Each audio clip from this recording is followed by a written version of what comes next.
Welcome back to another Geek What video, and today I'm taking you over the best $250 game PC build for 2016. This build really is a 1080p killer at some of the most popular titles such as World of Warcraft, League of Legends, Minecraft and CSGO. If you'd like to view any of the builds in both UK and US currencies, right from $200 all the way up to $2,000, then click the link in the description now or in the card section now also. Without any further ado, let's get into this build.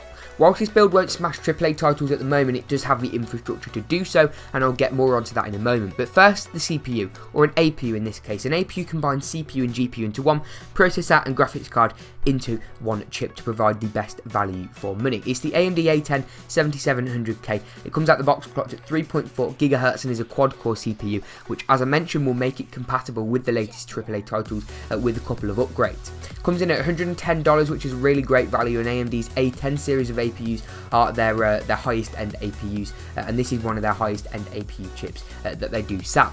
For the motherboard, I went for the Asus A68HM-EK. It's a Micro ATX motherboard, which is around in the middle of the mainstream motherboard form factors, so you're not paying a premium for small, compact, cramming everything into a small area, and you're not paying a premium either for big, loads of features, everything you could want either. You're getting a really happy medium, which gives you all the features you could ever need with these type of parts, but also in a form factor that's very manageable. It comes in at $35, which is a great, really great value motherboard. It runs on the FM2 Plus socket and the A68HM chipset, so it's a really solid board. It does everything you could need: USB 3, PCI 3, so it's got all the infrastructure there, especially for an aftermarket graphics card, which will make this build really smash the AAA titles.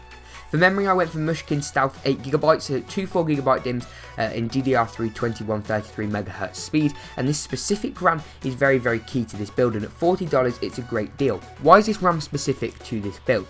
So first, the fact that I've gone for 2 4GB DIMMs instead of one 8GB DIMM, which may seem like a stupid decision considering RAM doesn't normally affect performance, or well, not in the configuration of size, and this motherboard only has 2 RAM DIMM slots. Well, first, the reason I've got 2 DIMMs is for dual channel, which gives the APU twice the bandwidth. Because if you didn't know, when you put a GPU chip and a CPU chip into one, normally a GPU has its own dedicated GDDR5 or GDDR3 memory. However, this has to use the system memory, which is why having dual channel and twice the bandwidth is really key. Next is the speed, which you pay a slight premium for, although DDR3 has fallen in price quite significantly. 2133 is the higher end of DDR3 speeds, and it means that the APU's got much faster memory, because as I said, a lot of the modern day graphics cards, even the lower end stuff, use GDDR5, and this is only DDR3 memory, so that higher speed really will benefit the APU. For storage, I went for the Seagate Barracuda 500GB hard drive. This is plenty of room, and it matches the next generation consoles. It's 7200 RPM, which is as fast as hard drives get. Hard drives are never going to beat SSD on speeds, but they will on capacity and they will on value. And it's a PC, for God's sake. Who's to say you can't put an SSD in later on down the line?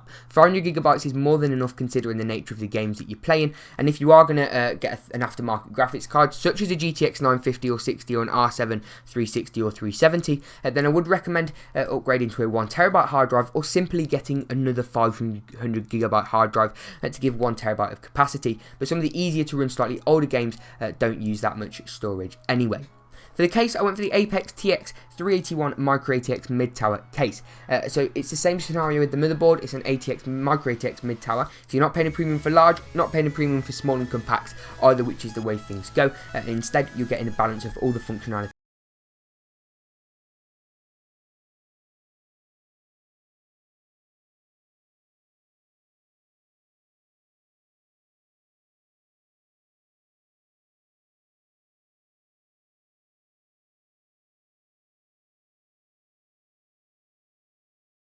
Great, and I'm not telling you this is the best 300 watt power supply ever, because it really isn't. And if you are going to upgrade to an aftermarket GPU later on down the line, then I definitely would recommend upgrading the power supply, which you don't need to replace the case for, simply unscrew the power supply. However, the 300 watt power supply is more than capable for the parts that we've gone through in this build, and there'll be no significant strain on the 300 watt power supply. And for $25, this case is great value. Handle, got everything you could possibly want on a really nice case option.